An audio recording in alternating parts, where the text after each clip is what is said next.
3294 নম্বর হাদিস বর্ণনা করছেন সাদ বিন আবি ওয়াক্কাস রাদিয়াল্লাহু তাআলা আনহু বলছেন, ইস্তাজান ওমর আলা রাসূলিল্লাহ সাল্লাল্লাহু আলাইহি ওয়াসাল্লাম, রাসূলুল্লাহ সাল্লাল্লাহু আলাইহি ওয়াসাল্লামের বাড়িতে এসে একদিন ওমর রাদিয়াল্লাহু তাআলা অনুমতি চাইলেন আসার, দেখা করার।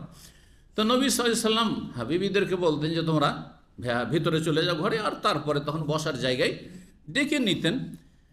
তো অনুমতি চাইলেন। ওয়াইনদাহু নিসাউ মিন কুরাইশ, সেই সময় নবী সাল্লাল্লাহু আলাইহি ওয়াসাল্লামের কাছে কুরাইশ বংশের কয়েকজন মহিলা অবস্থান করছিল। মানে নবী সাল্লাল্লাহু আলাইহি ওয়াসাল্লাম বিবিগণ অধিকাংশ কুরাইশ বংশেরই ছিল অধিকাংশ। মানে বিবিরা একসাথে জমা হয়েছে আর সবাই নিজের নিজের ডিমান্ড করছে আর একটু উচ্চ স্বরে কথা বলছেন নবী সাল্লাল্লাহু আলাইহি ওয়াসাল্লামের সাথে। এরা কুরাইশের বিবি, মানে বাইরের কেউ আত্মীয় স্বজন না, বরং নিজের স্ত্রীগণ সহধর্মিন উম্মাহাতুল মুমিনিন নবী সাল্লাল্লাহু আলাইহি ওয়াসাল্লামের সাথে কথা বলছেন, কিন্তু উচ্চ স্বরে একটু জোর গলায় কথা বলছেন। স্বামী স্ত্রী, দেখেন এমন একটা জীবন যে আপনি এটা মনে, আমি বড় অফিসার হয়ে গেছি সেজন্য আমার সামনে আমার স্ত্রী একবারে মুখ খুলবে না, আমি বড় শেখ হয়ে গেছি সেজন্য আমার স্ত্রী আমার সামনে কোনো সময় এইরকম কথা জোর গলায় কথা বলবে না। এটা করেন, এক্ষুনি নিয়ে আসেন, বাড়িতে কিছু নেই, বলবে না। অনেক সময় আওয়াজ উঁচা হইতে পারে। তো এইরকমটা নবী সাল্লাল্লাহু আলাইহি সাল্লামের সাথে হইতো। সাহাবীরা ভাবতেন নবীর সাথে কি এটা হইতে পারে, অসম্ভব কথা। আমরা কতই করছি, কিন্তু রাত দিন যে থাকছি স্বাভাবিক এটা। দেখেন দূরে অন্য রুমে থাকেন, বন্ধুত্ব খুব বহাল থাকবে, ভালো থাকবে, কিন্তু এক রুমে থাকলে সব সময় যে মিষ্টি মিষ্টি থাকবে না, কখনো কখনো তিক্ততাও আসবে, আসবে না, আসবে না? জি হ্যাঁ। তো একসাথে স্বামী স্ত্রী জীবনটা আছে 24 ঘন্টা একসাথে থাকার জীবন। এই জীবনে তিক্ততা হওয়া স্বাভাবিক। যতই ভালো মানুষ আপনি হন না কেন, আর যতই ভালো মানুষ আপনার স্ত্রী হোক না কেন, তিক্ততা মাঝে মাঝে আসবে, আর তাতেই স্বাদ আছে। কারণ দুনিয়াটা শুধু সবসময় মিষ্টি খেতে ভালো লাগে না, মাঝে মাঝে নোনতা খেতেও ভালো লাগে, তাই না? লাগে না? জি। তো এই কুরাইশ বংশের মানে নবী সাল্লাল্লাহু আলাইহি ওয়াসাল্লামের বিবিগণ ছিলেন কয়েকজন। ইউকাল্লিমনাহু, নবী সাল্লাল্লাহু আলাইহি ওয়াসাল্লাম তারা কথাবার্তা বলছিলেন। ওয়াস্তাকসিরনাহু আলিয়াতান আসওয়াত, আর তারা বেশি বেশি যেন কথা বলছিলেন তাদের উচ্চ স্বরে। আলিয়াতান আসওয়াত, উচ্চ স্বরে তারা কথা বলছেন। নবী সাল্লাল্লাহু আলাইহি ওয়াসাল্লামের আওয়াজের চাইতে তার বিবিদের আওয়াজ একটু জোরে হয়ে যাচ্ছে। ওমর রাদিয়াল্লাহু আনহু বাড়ির বাইরে থেকে শোনা যাচ্ছে, খড়ের বাড়ি, খেজুর, খেজুর ডাল আর খেজুর পাতার বাড়ি, সব শোনা যাচ্ছে ভিতরে কি গল্প হচ্ছে, কথা হচ্ছে, জোরে জোরে কথা হচ্ছে, শোনা যাচ্ছে হয়তো। ওমর রাদিয়াল্লাহু আনহু যেমন অনুমতি চেয়েছেন নবী সাল্লাল্লাহু আলাইহি ওয়াসাল্লাম অনুমতি দিলেন, আর নবী সাল্লাল্লাহু আলাইহি ওয়াসাল্লাম বিবিগণ জানতে পেরেছেন। না তাড়াতাড়ি করে তারা দাঁড়িয়ে পড়লেন, ইয়াফতাদিন, আর পর্দার আড়ালে ঢুকে পড়লেন। পর্দা দেওয়া আছে, পার্টিশন, পর্দার ভিতর দিকে তারা দৌড় দিয়ে চলে গেলেন, ছুটে চলে গেলেন, মানে তাড়াতাড়ি। ওমরের গলা পেয়ে, যে ওমর আসছে, খুব রাগী মানুষ। জি। ফাআযানা লাহু রাসূলুল্লাহ সাল্লাল্লাহু আলাইহি ওয়াসাল্লাম, রাসূলুল্লাহ অনুমতি দিলেন। ও রাসূলুল্লাহ ইয়াদহাক, অনুমতি দিয়ে যখন ওমর ভিতরে ঢুকছে তখন রাসূলুল্লাহ মুচকি মুচকি হাসছেন। নবী সাল্লাল্লাহু আলাইহি ওয়াসাল্লাম কি করছেন? হাসতেছেন। ফাকালা ওমর বলছেন তখন, আযহাকাল্লাহু সিন্নাকা ইয়া রাসূলুল্লাহ, হে আল্লাহর রাসূল, আল্লাহ আপনাকে সব সময় যেন হাসি খুশিতে রাখেন। আরবি ভাষার একটি প্রাচীন দোয়া হচ্ছে আযহাকাল্লাহু সিন্নাকা। সিন মানে কি? দাঁত। দাঁত কোনোদিন হাসে, কিন্তু হাসলে দাঁত বেরোয়, হাসলে দাঁত বেরোয়। আর যার দাঁত বড় তো এমনি তো বেরোয়, তাই না? তো যাই হোক, কিন্তু যার দাঁত স্বাভাবিক আছে হাসলে একটু দাঁত বের হবেই, হবে না? তো যাই হোক, আযহাকাল্লাহ, আল্লাহ আপনার দাঁতকে যেন হাসান, মানে আল্লাহ যেন সবসময় আপনাকে হাসি খুশি রাখেন। ইয়া রাসূলুল্লাহ। কালা, ওমর বলছেন, আজেব তো মিন হাও, না রাসূলুল্লাহ বলছেন যে আমি অবাক এই মহিলাদেরকে নিয়ে, আল্লাতি কুন্না ইন্দি, যারা আমার পাশে এখনই বসেছিল আর কথা বলছিল।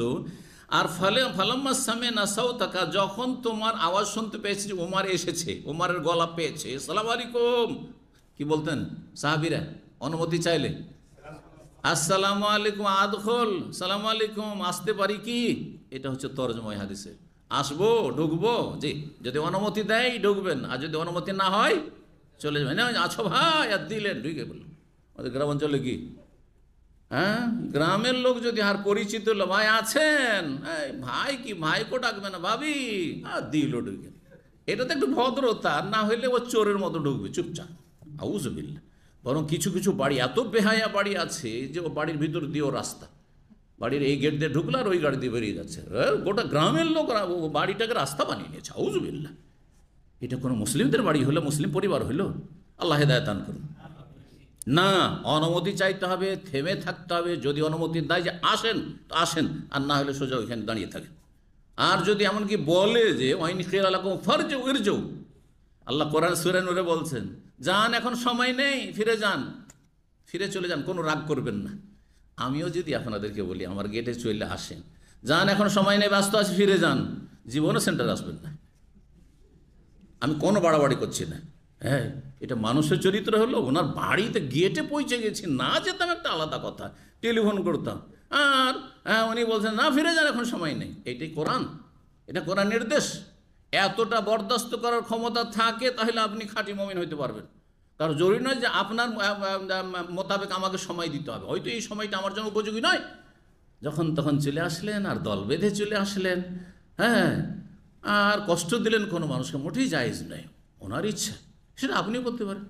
আমি যদি আপনাকে বলি যে ভাই আপনি এই সময় আসেন, বলছি শেখ এখন সময় নেই, কোনো দুঃখ করার কিছু নেই, কোনো দুঃখ নেই, এটাই শরীয়ত। আপনি আপনার সুবিধা মতো দেবেন। জি, তো বলছেন নবী সাল্লাল্লাহু আলাইহি ওয়াসাল্লাম, আমি অবাক হচ্ছি এইসব মহিলাকে নিয়ে যারা আমার পাশে বসে কথা বলছিল উচ্চস্বরে, আর যখনই তোমার আওয়াজ পেয়েছে ইবতাদারনাল হিজাব, তখন পর্দার আড়ালের দিকে দ্রুত তারা পালিয়েছে, দ্রুত ঢুকে পড়েছে। কালা ওমর, ওমর তখন বলছে ফা আনতা ইয়া রাসূলুল্লাহ কুনতা আহাক্কা আন ইয়াহাবনা, হে আল্লাহ রসুল, আপনি বেশি হক রাখেন যে আমাকে কেন ভয় করবে, আপনাকে বেশি ভয় করবে। আপনি রাসূলুল্লাহ, আপনার বিবি আপনাকে ভয় করে না, আমাকে ভয় করবে, মানে এটা কেমন কথা হইল? উচিত যে তারা আপনাকে ভয় করবে, আর আপনার সামনে এত জোরে কথা বলছে তারা। সোম্মা কালা, তারপরে ওমর রাদিয়াল্লাহু তাআলা আনহু বলছেন নবী সাল্লাল্লাহু আলাইহি ওয়াসাল্লামের বিবিদেরকে সম্বোধন করে, এই আদুওয়াতে আনফুসিহিন্না, হে আত্মশত্রু মহিলাগণ, হে আত্মশত্রু মহিলাগণ। আত্মশত্রু মানে কি? মানে তোমরা নিজেদেরই শত্রু। নবীর সামনে এইভাবে উচ্চস্বরে কথা বলছো, মানে নিজের ক্ষতি নিজেই করছো। কারণ আল্লাহ সূরা হুজুরাতে নবীর সাথে আদবের সাথে কথা বলতে বলেছেন। হ্যাঁ, নবীর আওয়াজের চাইতে কম আওয়াজে কথা। ইন্নাল্লাযীনা ইয়াগুযযুনা আসওয়াতাহুম ইনদা রাসূলিল্লাহ উলাইকাল্লাযীনা আমতাহানা আল্লাহু কুলুবাহুম লিত্তাকওয়া। তাকওয়ার বহিঃপ্রকাশ হচ্ছে, আল্লাহর বহিঃপ্রকাশ হচ্ছে যে ইয়াগুযযুনা আসওয়াতাহুম ইনদা রাসূলিল্লাহ, রাসূলুল্লাহর সামনে গিয়ে আস্তে কথা বলবে। এই জন্য যেসব বেদাতিরা, হ্যাঁ, ইয়া নবী সালাম আলাইকা, তারা আদব বলা না বেয়াদব? তাদের এক দল যারা বেরলবি, তারা বলে যে নবী আমাদের মিলাদ মাহফিলে কি হয়ে যান, হাজির হয়ে যান। একটা চেয়ার খালি রাখে, শূন্য রাখে। এটা জানেন না? জানেন? আমি দেখেছি বেরলবিদের, ছোটোকালে তো বেরলবিদের জালসাতেও যেতাম, কারণ ছাত্র জীবন। চল, বেরলবিদের বিশাল জলসা হচ্ছে, ওদের পিসা আছে, দেখে আসি। আর গিয়েছে মাত্র 2-4 জন আমরা আহলে হাদিস মাদ্রাসার ছাত্র, আর বাকি সবগুলি কিয়ামে দাঁড়িয়ে গেলে একটা সিট খালি আছে। নবী সাল্লাল্লাহু আলাইহি ওয়াসাল্লাম তশরিফ নিয়ে এসছেন, চলে এসছেন, আপনারা সবাই দাঁড়িয়ে যান, কিয়াম করেন, কিয়াম করেন। আর ইয়া নবী শুরু হয়ে গেল।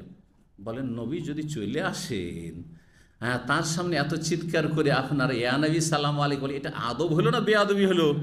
বেয়াদবি হলো, বেয়াদবি। তারপরে নবী কখন হাজির হন না, আল্লাহ একমাত্র হাজির আর নাজির। সুতরাং নবী হাজির হয়ে যান, এটা শিরকি আকীদা। তাহলে আপনার বেয়াদব এবং শিরককারী বিদাতীয়। ভালো করে শুনে রাখেন, ভালো করে শুনে রাখেন।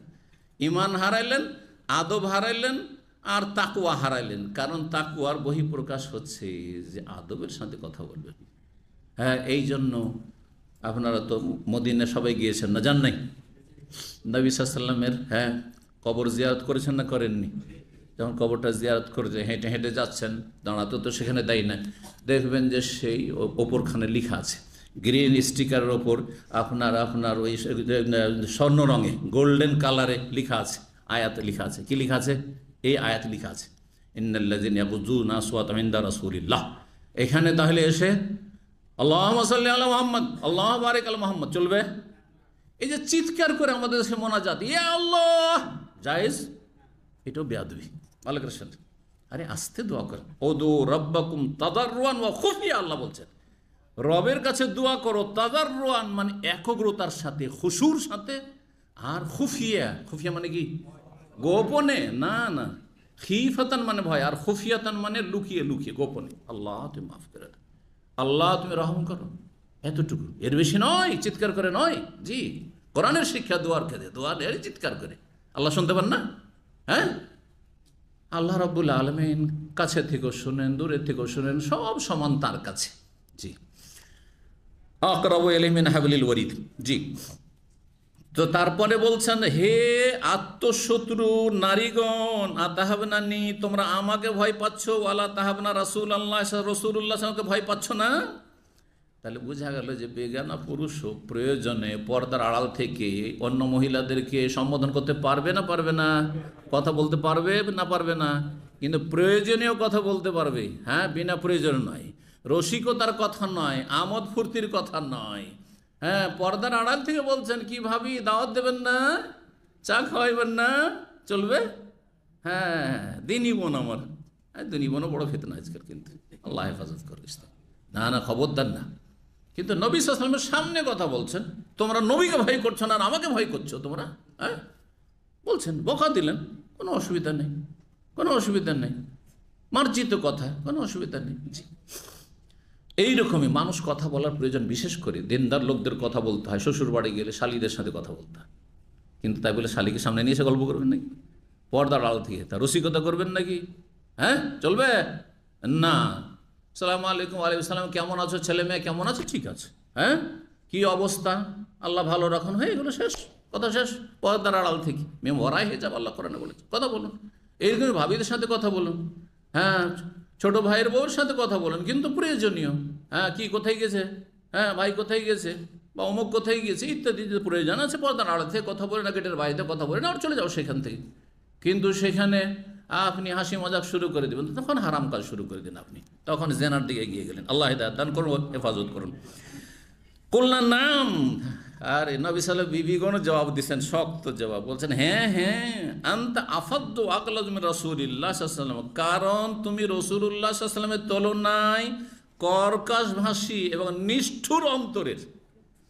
হ্যাঁ, তুমি যেমন নিষ্ঠুর অন্তরের, তেমনই তুমি কর্কশভাষী। তো তোমাকে তো ভয় লাগবেই, হ্যাঁ, খারাপ লোককে দেখে ভয় লাগে। নবীকে বলে ভয় কি আছে, তিনি তো রহমতুল লিল আলামিন। হ্যাঁ, জি, সুবহানাল্লাহ।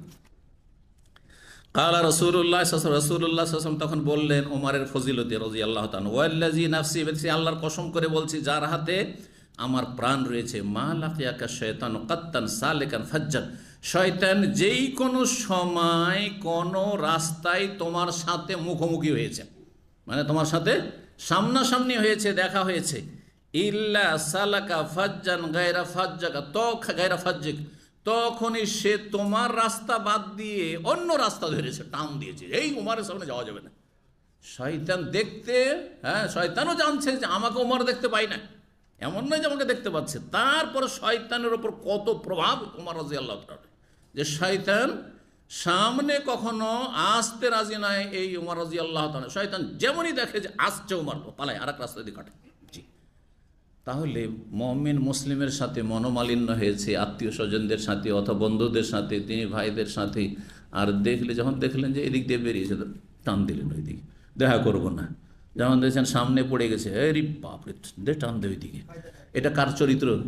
শয়তানের চরিত্র। এটা শয়তানের চরিত্র, ভালো মানুষের চরিত্র নয়। সালাম দেন, আপনি সালাম দেবেন না, আর এইদিকে টান দেবেন, ওইদিকে টান দেবেন, এইটা খারাপ জিনিস, খারাপ চরিত্র এর মানুষের আপনার এটা হচ্ছে বৈশিষ্ট্য। নবী সাল্লাল্লাহু আলাইহি ওয়াসাল্লাম বলছেন, খায়রুহুম আল্লাযী ইয়াবদাউ বিসসালাম, সে ভালো মানুষ যে আগে সালাম দিয়ে দিতে পারে।